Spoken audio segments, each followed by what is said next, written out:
E hoje nós começamos uma série que se chama O Reino de Deus. Nós vamos falar durante um mês sobre o Reino de Deus. E eu quero começar hoje falando de uma forma muito prática a respeito do que é o Reino de Deus. Vou deixar para o assunto mais aprofundado teológico, para os nossos teólogos aqui, Pastor Milton e Pastor Marcos. E hoje eu quero falar de uma forma mais prática do que é o Reino de Deus. E gostaria que você abrisse a palavra em Mateus 4,17. Abra comigo, Mateus 4,17. Olha o que diz a palavra. Daí em diante, Jesus começou a pregar: arrependam-se, pois o reino dos céus está próximo. Vamos ler mais uma vez? Daí em diante, Jesus começou a pregar: arrependam-se, pois o reino dos céus está próximo. Quando Jesus estava na idade de aproximadamente 30 anos, a Bíblia nos fala, o livro de Mateus nos fala de uma forma cronológica e muito fácil de se entender, que Jesus foi batizado. Ele saiu de Nazaré, onde ele morava, se mudou para Cafarnaum, uma cidade que fica às margens do Mar da Galileia, onde muitos de vocês aqui vão conhecer daqui a exatamente 32 dias, 33 dias, e isso é uma bênção. Quem aqui vai conhecer o Mar da Galileia e está animado por causa disso? Levanta a mão e fala assim comigo: um dia, mais alto, um dia, nós iremos com toda a igreja a Israel. Eu creio nisso. Você crê comigo? Amém. E Jesus vai morar nessa cidade, em Cafarnaum, nas margens do Mar da Galileia, e começa o seu ministério com essa frase, com essa pregação, dessa forma: arrependei-vos, porque é chegado o reino dos céus. A partir daí, a palavra nos conta que Jesus foi a muitas sinagogas ensinando, operando milagres, e chamou os primeiros 4 discípulos. Quando ele chamou Pedro, André, Tiago e João, a palavra diz que ele disse: ei, venham, que eu quero fazer vocês pescadores de homens. Ou seja, venham, porque eu quero fazer vocês transformadores de pessoas, eu quero fazer vocês transformadores desse mundo. E a palavra diz que eles, sem pestanejar, sem pensar muito, olharam para trás e disseram: tchau, vida, antes de Jesus. Eu estou seguindo aquele que já transformou a minha vida e que vai me usar para transformar muitos. E aí sim começa o ministério de Jesus. E muitas vezes, e a palavra nos conta que Jesus fez muitos milagres ali na região da Galileia, muitos milagres, muitos milagres. E nós temos a tendência de prestarmos mais atenção nesses milagres. Jesus cura o paralítico, Jesus cura o empregado do soldado romano, Jesus cura a mulher do fluxo de sangue. Jesus faz muitos milagres. Glória a Deus por isso, porque Ele fez todos esses milagres para cumprir a profecia a respeito do Messias. Ele era o Messias, Ele precisava cumprir todas as coisas. Mas existe algo que nós precisamos prestar mais atenção do que nos milagres de Jesus.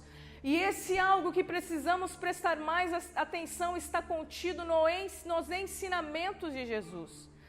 E se você prestar atenção nos ensinamentos de Jesus, até mesmo, aqui nós falamos no versículo 4 de Mateus, no versículo 5, nós vemos já Jesus no sermão do monte, falando sobre as bem-aventuranças. Investimos aqui um mês falando sobre as bem-aventuranças, e nós vemos que Jesus começa a ensinar a multidão sobre as bases desse reino.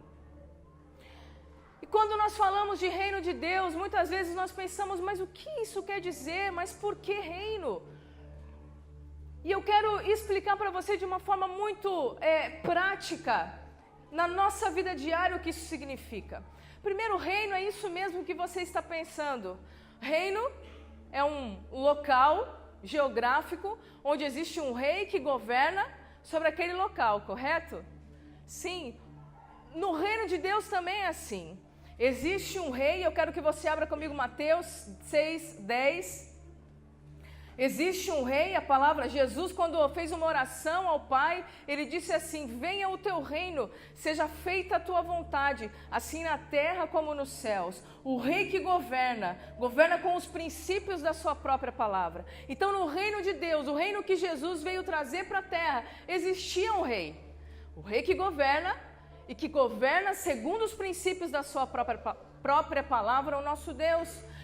Existe um povo, pessoas que se entregaram para Jesus e o reconheceram como o seu Salvador e decidiram entrar nesse reino, ficar debaixo desse governo, ficar debaixo da direção desse Deus. E existe uma geografia. Lucas 17, do 20 ao 21, a palavra fala assim. Lucas 17, do 20 ao 21, a palavra fala assim: certa vez, tendo sido interrogado pelos fariseus sobre quando viria o reino de Deus, Jesus respondeu: o reino de Deus não vem de modo visível, mas se dirá, aqui ele está ou lá ele está, porque o reino de Deus está entre vocês. Então eu quero dizer para vocês que o local geográfico do governo de Deus é a nossa vida. Somos nós, é a gente. É aquilo que a gente faz, é quem a gente é como nós conduzimos a nossa vida segundo a direção e o governo desse rei. E eu quero te perguntar, explicando de forma muito rápida e prática, e eu quero te perguntar, quem tem sido o teu rei? Será que Deus tem sido o rei da tua vida? Será que você tem permitido que Deus exerça governo em você? Será que nós temos permitido que Deus exerça governo em nós? E eu quero falar exatamente sobre isso. Qual é o meu papel? Como tem sido o meu papel no reino de Deus? Como eu tenho me posicionado? O rei existe. O reino dele já foi estabelecido numa nova era, num novo momento, quando Jesus veio à terra. E eu? O que eu tenho feito? Qual tem sido o meu posicionamento nesse propósito? Você está entendendo o que eu estou dizendo? Isso faz sentido para você, sim ou não? Fala assim bem alto para sair na gravação. Sim ou não? Sim. Muito bem. Então eu quero dizer para você, eu quero começar falando algumas coisas práticas de o que nós precisamos fazer para que nós estejamos nesse caminho, debaixo do governo desse Deus, debaixo do governo desse rei. E eu quero que você fale comigo. O primeiro ponto é arrependimento. Fala arrependimento. Jesus fala: arrependei-vos, porque é chegado o reino dos céus. Jesus diz: eu vim para estabelecer um tempo de mudança. Eu vim para que você seja transformado pelos meus ensinamentos e pela palavra do Senhor. Só que falar de mudança não é algo muito confortável, não é? Até mesmo mudar de um lugar para o outro.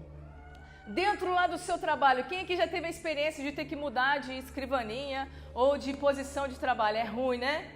Eu lembro que quando eu trabalhava numa empresa, na última empresa que eu trabalhava, eles mudavam muito, gente.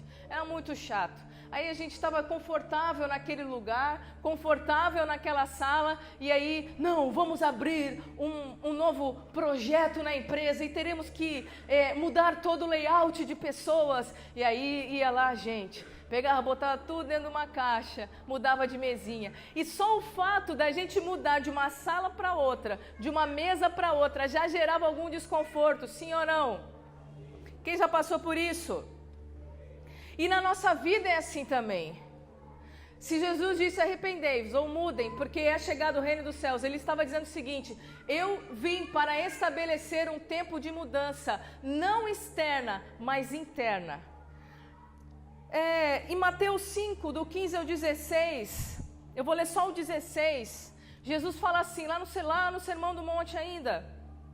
Só o 16, assim brilhe a luz de vocês diante dos homens, para que vejam as suas boas obras e glorifiquem ao Pai de vocês que está nos céus. Ele estava querendo dizer o seguinte: vocês precisam tomar um curso novo de mudança, para que as obras que vocês têm feito, para que aquilo que vocês têm gerado, glorifiquem ao Pai.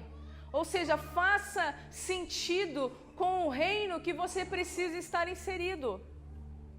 Só que para que haja mudança, para que eu mude, eu preciso de duas coisas que eu tenho aprendido nesses dias.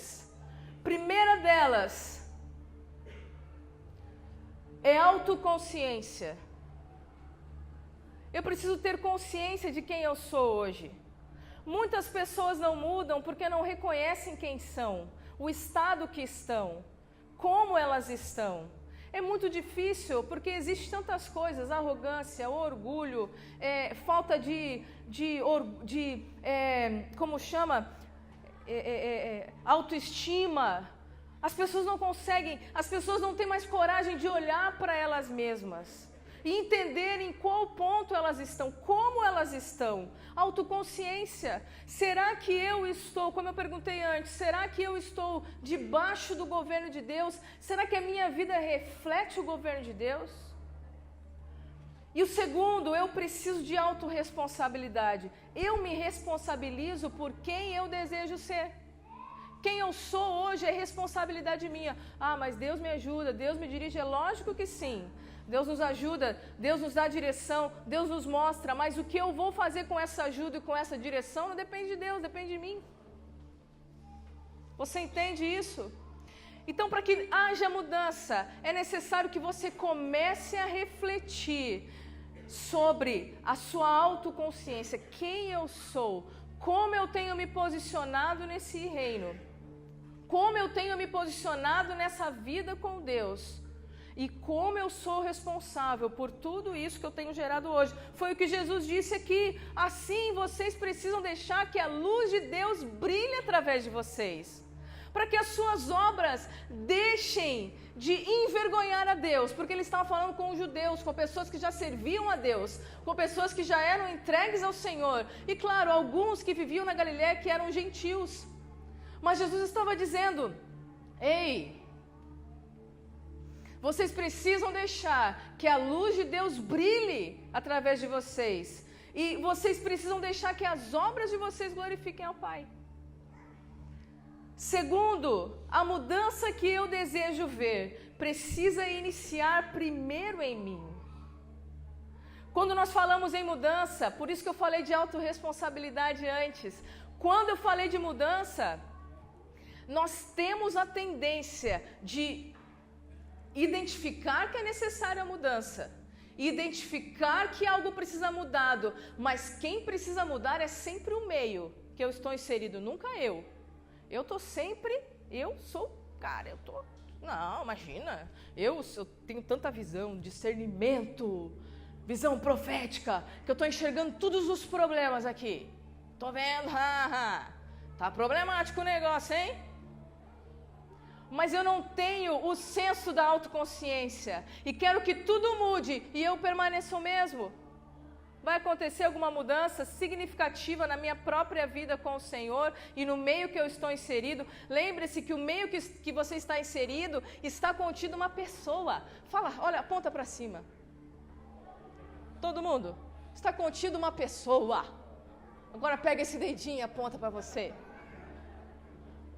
Você está nesse meio. Se tem defeito, quer dizer que eu estou no meio e eu também estou provocando os defeitos. Eu quero dizer, estou dizendo tudo isso para você, porque eu tenho vivido um tempo exatamente disso, de olhar para mim e entender o que eu preciso mudar para que o meio em que eu estou inserido brilhe a luz de Cristo que já está em mim. Então é necessário mudança. Depois, eu preciso, depois que eu entendi o reino de Deus, é a vontade que está nos céus, aqui na terra, através da minha vida, eu preciso entender que os meus olhos precisam voltar para Jesus. Quando eu falo voltar, quer dizer que um dia os nossos olhos já estiveram em Jesus. Lembra aquele período que você logo entregou sua vida para Jesus? Gente, o seu olho estava fitadaço em Jesus. seu olhar estava no Mestre. Você dormia pensando em Jesus. Você acordava pensando em Jesus. Você tomava café da manhã chorando. Jesus, obrigada por esse pão, aleluia. Como é bom te servir. Quem nunca?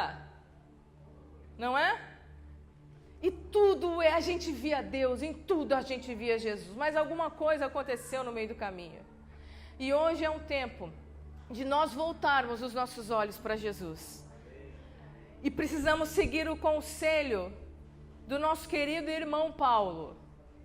O Paulo de 2000 anos atrás. E talvez também do nosso querido irmão Paulo que está ali, amado, que a gente ama tanto e que fica muito feliz de te ver hoje. Abra comigo Colossenses 3, do 1 ao 2.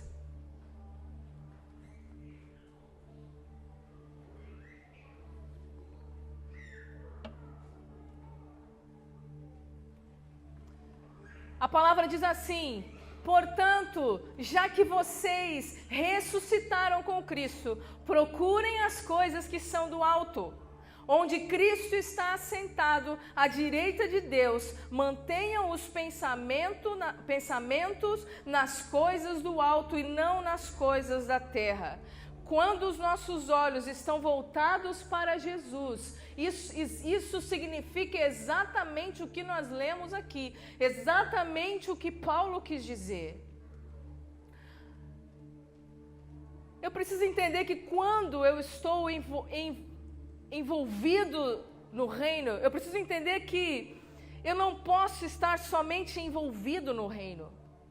Eu não posso estar somente, entendendo as coisas, vendo as coisas, estou ali no meio da multidão. Não, eu preciso estar com a minha vida toda comprometida com o reino, ao ponto de eu entender que o reino, a minha vida no reino produz obras que são eternas, produz um resultado eterno.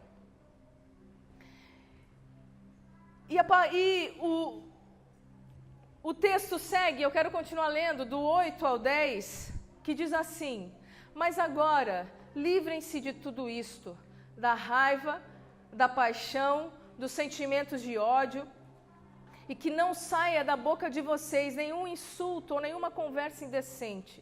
Não mintam uns para os outros, pois vocês já deixaram de lado a natureza velha com os seus costumes, e se vestiram com uma nova natureza. Essa natureza é a nova pessoa de Deus, o seu Criador. Está sempre renovando para que ela se torne parecida com Ele, a fim de fazer com que vocês o conheçam completamente. Quando os meus olhos estão focados e voltam para Jesus, eu passo a entender que faz parte de alguém que está debaixo do governo de Deus, o conhecimento completo de quem Ele é. E Paulo disse que quando eu estou com os meus olhos focados no alto, e eu já vou falar um pouco mais sobre o que isso significa para mim, e você já vai entender, quando os meus olhos estão no alto, eu não consigo mais viver segundo a minha velha natureza. Eu não consigo mais viver como eu era antes. Eu não consigo mais ter resultados na minha vida como alguém que não está debaixo do governo de Deus. E eu passo a viver com a natureza dele em mim. Ele diz o seguinte, que quando nossos olhos estão no alto, quando os nossos olhos estão para o alto, estão os nossos pensamentos nos céus, a própria natureza de Deus se faz uma realidade na minha vida e eu passo a conhecer a Deus completamente. Deus, nós não estamos mais em um tempo de um relacionamento superficial e um conhecimento superficial a respeito de quem Deus é, mas Deus quer nos trazer para um tempo em que nós vamos conhecê-lo e esse conhecimento vai gerar transformação na nossa vida e essa transformação vai nos conduzir ao nosso destino profético e eu e você estaremos seremos aptos a brilhar a luz que está dentro de nós, no mundo, na escuridão, naqueles que ainda não conhecem ao Senhor. Isso é reino, isso é viver debaixo do governo de Deus. É para isso que nós fomos chamados. Então eu preciso entender quem eu preciso ser, quem eu preciso me tornar, e eu preciso voltar a ter os meus olhos em Jesus. Você entende isso?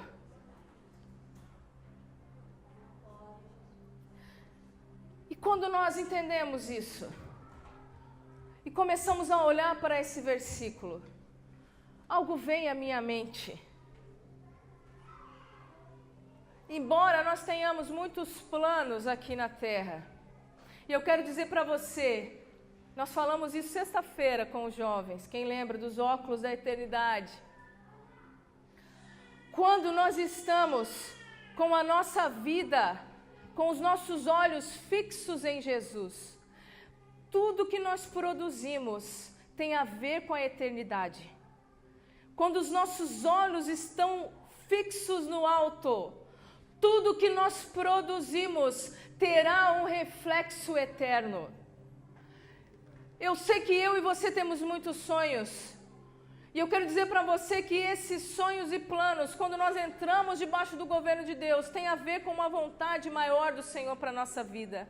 E se nós estamos conectados com essa vontade, você produzirá resultados que vão gerar aqui na terra bênçãos na sua vida, mas os resultados não terminarão aqui, eles continuarão para a eternidade. Então eu quero dizer para você que esta vida não é o nosso destino final. Não é o nosso destino final. Então eu preciso parar de gastar todas as minhas energias com construções que vão terminar aqui, quando eu partir com o Senhor. Eu preciso deixar de olhar somente de uma forma periférica, somente aqui, na minha volta, e começar a olhar para cima, começar a olhar para o meu Rei, para aquele que me dá os comandos de vida, para aquele que tem palavras de vida, para aquele que me direciona por caminhos que eu jamais pensei andar, para aquele que me dá sonhos que eu jamais pensei sonhar, e que todos esses caminhos e sonhos estão contidos dentro de um propósito no reino dele, e esse propósito é para a eternidade. Então eu preciso parar de achar que aquilo que o Senhor coloca na minha mão é só para esse tempo. Tudo que o Senhor tem te dado, tudo que o Senhor tem colocado no teu coração, todo sonho que está aí dentro, pode até parecer que é só para esse tempo, mas eu quero te dizer que se você tem certeza que esses planos e sonhos vêm do coração de Deus, eles vão gerar resultados eternos que durarão para a eternidade. Isso significa olhar para o céu e viver a minha vida nessa perspectiva. Senhor, eu estou caminhando. Senhor, eu estou andando. Senhor, eu estou produzindo. Senhor, a sua luz está brilhando. Senhor, eu estou mudando. Senhor, eu estou sendo transformado e eu estou vendo os resultados. Eu estou vendo as pessoas. Eu estou vendo as construções que não são para esse tempo e para essa era, mas que são coisas que serão lembradas na eternidade. Mas aí a gente fica com uma preocupação exagerada nas coisas dessa vida, como o pastor Milton falou antes.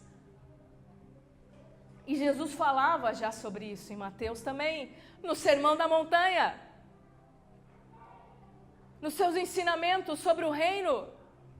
E aí nós ficamos preocupados com tantas coisas, e nos cansamos, e ficamos ansiosos, e ficamos doentes, e ficamos depressivos, e precisamos marcar uma hora lá no consultório do Dr. Milton Rosa.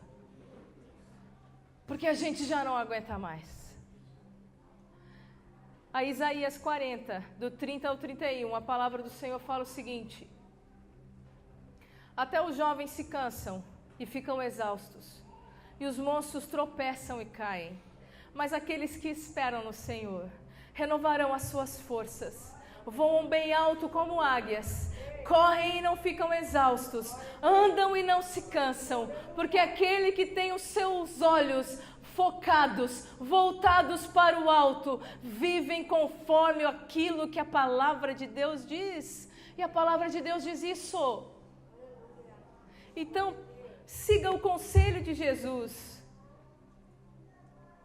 Mateus 6,33. Olha o que Jesus disse. Aquele que aprendeu com Jesus, aquilo que aprendeu, o que Jesus ensina em Mateus 6, e se preocupa primeiro com o reino de Deus, é suprido em tudo e vive uma vida mais saudável. Jesus prometeu. Ele disse assim: você está preocupado? Eu sei que você tem preocupações. Deus diz assim: ei, você é meu filho. E a gente falava ontem, né, Adri? Ouvindo uma música, enquanto a gente descia de Gramado, e eu chorando e cantando, e dirigindo e andando. Parece até uma música que eu não vou cantar aqui. E ela falava para mim: agora eu entendo o que Deus sente por um filho, porque a gente ama tanto, que é uma coisa, que é algo que não tem como expressar. E a palavra diz que Deus é o nosso Pai, que nos ama tanto, que sabe de tudo aquilo que a gente precisa. E você acha que Deus não quer te trazer o que você precisa? O problema é que a gente está desfocado, a gente está na visão periférica e não está olhando para o alto, e não está olhando para Ele, que é o autor e consumador da nossa fé. Mas Jesus disse o seguinte: busquem, pois, em primeiro lugar o reino de Deus e a sua justiça, e todas essas coisas lhes serão acrescentadas. Buscar o reino de Deus significa: eu decido ficar debaixo do governo do meu Deus, eu decido mudar naquilo que eu preciso mudar, eu decido ser luz, eu decido ser reflexo daquilo que já está no céu ao meu respeito.